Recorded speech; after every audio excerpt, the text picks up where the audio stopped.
ಆರೋಗ್ಯ ಅಶ್ವಿನಿ ಅವರಿಂದ. ಈ ಒಂದು ಸಂದರ್ಭದಲ್ಲಿ ಒಂದು ಆರೋಗ್ಯಕ್ಕೆ ಸಂಬಂಧಪಟ್ಟಂತೆ ಈ ಒಂದು ಹುಡುಗ ಕಿವಿ ಮತ್ತು ಬಾಯಿ ಒಂದು ಸಮಸ್ಯೆಯಿಂದ ಭಾಳ ಬಳಲ್ತಾ ಇದ್ದ. ಆ ಒಂದು ಆಪರೇಷನ್ ಮಾಡಿಸಿ 8ರಿಂದ 10 ವರ್ಷ ಕಲಿಯುತ್ತಿದೆಯೋ 7th ಓದ್ತಾ ಇದ್ದ ನಾರ್ಮಲ್ ಹುಡುಗ. ಅವನಿಗೆ ದಿಢೀರ್ನೆ ಕಿವಿನೂ ಕೇಳಿಸೋದಾಯಿತು. ಬರ್ತಾ ಬರ್ತಾ ಮಾತು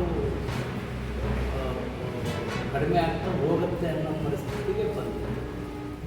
ಆ ಸಂದರ್ಭದಲ್ಲಿ ನಾವು ಶಾಸಕರ ಹತ್ರ ಹೋದಾಗ ಶಾಸಕರೇ ಈ ಥರ ನಮಗೆ ಹುಡುಗರೊಂದು ಸಮಸ್ಯೆ ಇದೆ ಅಂದಮೇಲೆ ನಮ್ಮ ಶಾಸಕರು ಖುದ್ದಾಗಿ ದಾವಣಗೆರೆ ಆಸ್ಪತ್ರೆಗೆ ಬಂದು ಮತ್ತು ಬೆಂಗಳೂರು ಆರೋಗ್ಯ ಸೌಧಕ್ಕೂ ಬಂದು ಈ ಒಂದು ಹುಡುಗನಿಗೋಸ್ಕರ ಅಲ್ಲಿ ಡಾಕ್ಟರ್ ಹತ್ರ ಎಲ್ಲ ಮಾತಾಡಿ ಒಂದು ಆಪರೇಷನ್ಗೋಸ್ಕರ ಬಹಳಷ್ಟು ಮುತುವರ್ಜಿ ವಹಿಸಿ ಸಹಕಾರ ನೀಡಿದ್ದಾರೆ.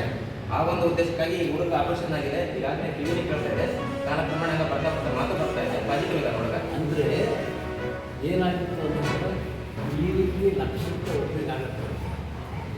ಸರ್ಕಾರದಲ್ಲಿ ಏನು ಕಾನೂನು ಇತ್ತು ಅಂದರೆ ಇದು ಈ ರೀತಿದು ಆದಾಗ 2 ವರ್ಷ 3 ವರ್ಷ ಒಳಗಿರೋರಿಗೆ ಆಪರೇಷನ್ ಸಕ್ಸಸ್ ಆಗುತ್ತೆ.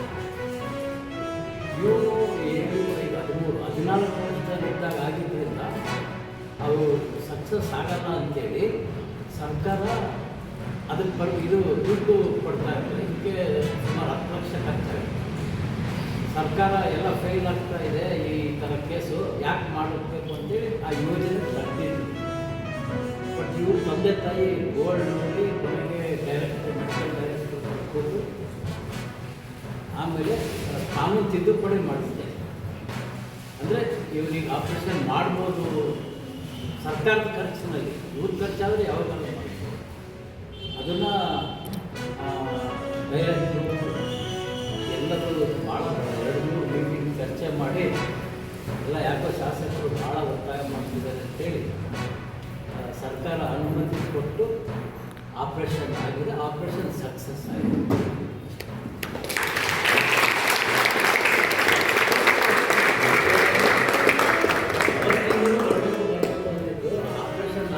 ಆಪರೇಷನ್ ಆದಮೇಲೆ ರಿಸಲ್ಟ್ ಬೇಕಲ್ಲ. ಅದಕ್ಕೆ ನಾನು ಈ ರಿಸಲ್ಟ್ ಮೊದಲವರಿಗೆ ಕೇಳಿಸ್ಲಿ ಮಾತಾಡೋಂಗಾಗಲಿ ಅವಾಗ ಬರ್ರಿ ಅಂತಂದರೆ ಇವತ್ತು ಫೋನ್ ಮಾಡಿದ್ರು. ಇವತ್ತು ನಿಮಗೂ ಈ ರೀತಿ ಕಾಯಿಲೆಗಳು ಬರುತ್ತೆ ಅನ್ನೋದಕ್ಕೆ ಮ್ಯಾಚ್ ಆಗಿದೆ. ಎಲ್ಲಿದ್ದೀರಿ ಅಂದರೆ ಇಲ್ಲಿದ್ದೀರಿ ಆಫೀಸಲ್ಲಿ ಕೂಡ ಗೆದ್ವಿ. ಮತ್ತು ಇಂಥ ಒಂದು ಜಾಗದಲ್ಲಿ ಬಂದರೆ ನಮ್ಗೆ ಇನ್ನೂ ಖುಷಿ ಐತೆ ಅಲ್ಲ. ನೀವೆಲ್ಲ ಇರೋದ್ರಿಂದ ಈ ಒಂದು ವಿಷಯ ನಮ್ಮ ಪ್ರಸ್ತಾಪ ಮಾಡೋದು ಅವರು ದಿನ ಮಾಡ್ಯಾರ. ಈಗಿನ ಕಾಲದ ಸರ್ಕಾರದಲ್ಲಿ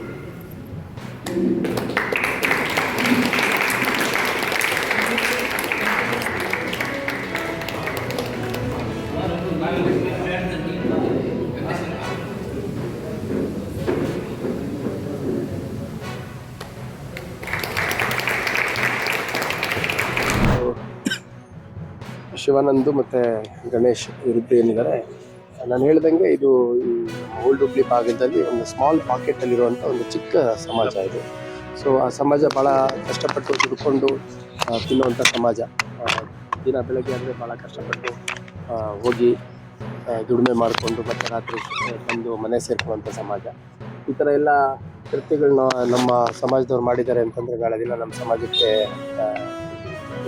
ಒಂಥರ ಅವಮಾನ ಆಗುತ್ತೆ.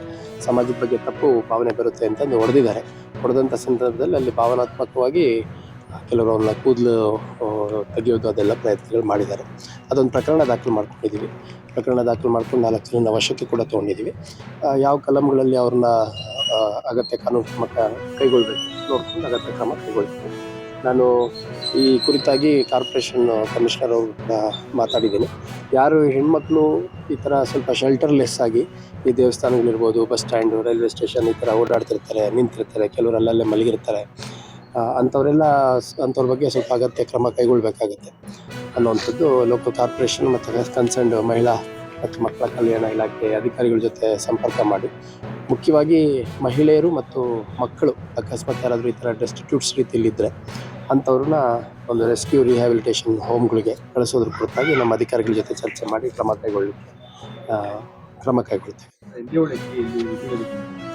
ಮತ್ತೆ ಎಲ್ಲಿಯವಳು ಮತ್ತು ಆಕೆಯ ಡೀಟೇಲ್ಸ್ ಬೇಡ. ಕಳೆದ 1.5 ತಿಂಗಳ ಹಿಂದೆ ಹುಬ್ಳಿಗೆ ಬಂದಿದ್ದಾಳೆ. ಇದರ ಹಿಂದೆ ಬೇರೆ ಇನ್ನೊಂದು ಕರ್ನಾಟಕದ ಬೇರೆ ಒಂದು ಜಿಲ್ಲಾ ಕೇಂದ್ರದಲ್ಲಿ ಇರ್ತಾಳೆ. ಸೊ ಗಂಡ ಮತ್ತು ಹೆಂಡತಿ ನಡುವೆ ಸ್ವಲ್ಪ ಸಂಘರ್ಷ ಆದಂಥ ಸಂದರ್ಭದಲ್ಲಿ ಗಂಡ ಹೊಡೆದಿರ್ತಾನೆ ಇವಳಿಗೆ. ಗಂಡ ಹೊಡೆದಿರ್ತಾನೆ ಮತ್ತು ಈಕೆ ಜೊತೆ ಯಾರೋ ಒಬ್ಬರು ಬೇರೆ ಹತ್ತಿರದಲ್ಲಿದ್ದರು ಅಂತಂದು ಅವ್ರಿಗೂ ಕೂಡ ಹಲ್ಲೆ ಮಾಡೋ ಪ್ರಯತ್ನ ಮಾಡಿರ್ತಾನೆ. ಆ ಪ್ರಕರಣದಲ್ಲಿ ಗಂಡ ಅರೆಸ್ಟ್ ಆಗಿ ಈಗ ಸದ್ಯ ಶಿವಮೊಗ್ಗದಲ್ಲಿದ್ದಾನೆ, ಶಿವಮೊಗ್ಗ ಜೈಲಲ್ಲಿದ್ದಾನೆ. ಸೊ ಅದಾದಮೇಲೆ ಗಂಡನ ಬಿಟ್ಟು ಈಕೆ ಹುಬ್ಳಿ ಕಡೆ ಬಂದಿದ್ದಾಳೆ. ಕಳೆದ 1.5 ತಿಂಗಳಿಂದ ಅಲ್ಲಿ ಇಲ್ಲಿ ಓಡಾಡ್ಕೊಂಡಿರುವಂಥದ್ದು. ಮತ್ತು ಸಿದ್ಧಾರೂಢ ಮಠದಲ್ಲಿ ಮತ್ತು ಬೇರೆ ಬೇರೆ ಯಾವ್ದಾದ್ರು ದೇವಸ್ಥಾನ ಅಲ್ಲಿ ಇಲ್ಲಿ ಯಾವ್ದಾದ್ರು ಹೋಟ್ಲ್ಗಳಲ್ಲಿ ಒಂಥರ ಭಿಕ್ಷಾ ಕೇಳ್ಕೊಂಡು ಊಟ ಮಾಡುವಂಥ ರೀತಿಯಲ್ಲಿ ಅಥವಾ ಹಸಿವಾಗಿದೆ ಅಂತ ಕೇಳ್ಕೊಂಡು ಊಟ ಮಾಡುವಂಥದ್ದು. ಮತ್ತು ಸಿದ್ಧಾರೂಢ ಮಠದ ಸುತ್ತಮುತ್ತ ಇದ್ದಂಥ ಸಂದರ್ಭದಲ್ಲಿ ಅಲ್ಲೇ ಮಠದಲ್ಲಿ ಹೋಗಿ ಊಟ ಮಾಡುವಂಥದ್ದು ಮಾಡ್ತಾರೆ.